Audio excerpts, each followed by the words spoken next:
Denebekaya, the land of the Navajo.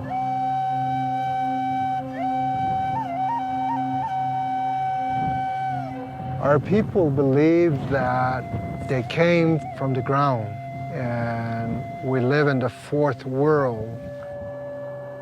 The environment, the land, Mother Earth sustains human being. It's food, medicine, a place of worship. It's heaven on earth. As Native Americans, in our heart, in our soul, we believe that the land belongs to us.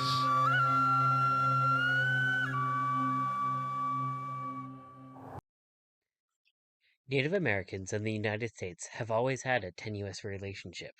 Since the founding of our country, we have found ways to adopt a Native American culture into our identity while simultaneously stripping away their rights and shoving them into reservations. And this has caused even more strife with the US government as treaties with these Native American tribes were continually broken. In 1877, after Yosemite National Park was founded, there were some tourists who went up to visit the national park, and they were intercepted by Chief Joseph's Nez Perce war band. And after a couple of confrontations with these tourists, two were killed and several more were wounded. These Native Americans obviously had been felt very poorly that their lands had been used and turned into national parks against the treaties that were already signed by the government. And this is true, though, that we have been founding national parks either on or adjacent to native lands, and this can be very restrictive for the assorted nations as we require things like entrance fees, access will be cut off to cultural landmarks and sites, but in the more recent years, we have seen that various native nations have been using the national park system to help protect their sacred lands from assorted recreations and corporations who would come in and destroy their lands. We can see this in the more recent events that have happened with the Dakota pipeline. The land has been taken from the native tribes in that area, and all for a leaky pipeline that will poison their water supply.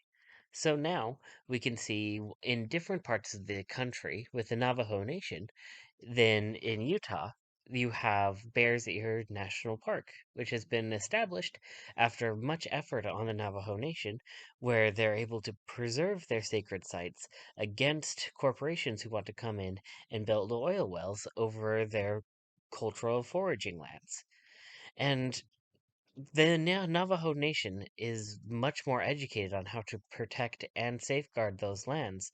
And maybe, as we listen to the Native nations who want to take care of their lands, we may be able to have a better idea of what's going on because we clearly have no idea what we're doing.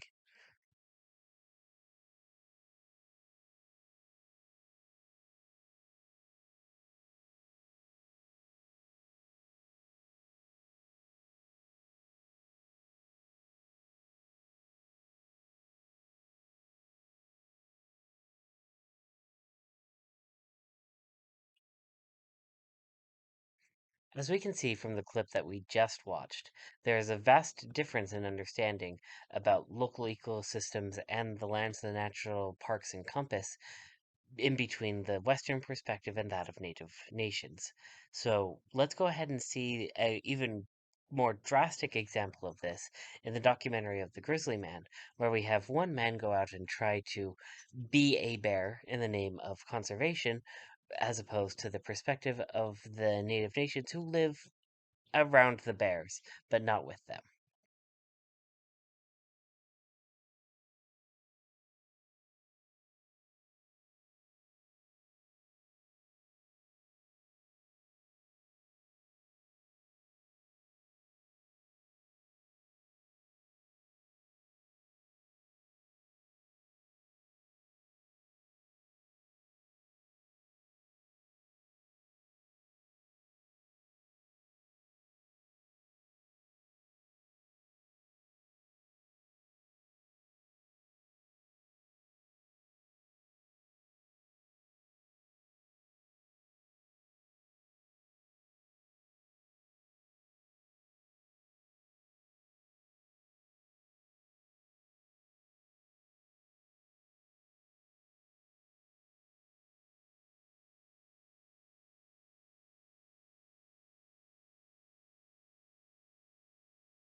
As an excerpt from an article written by Oakley and Kortwig called Eco Heroes Out of Place and Relations, they said, specifically about the case of the grizzly man, that using decolonization and listening to native geographic education can help us to better understand these ecosystems and as well as the heritage of our own country.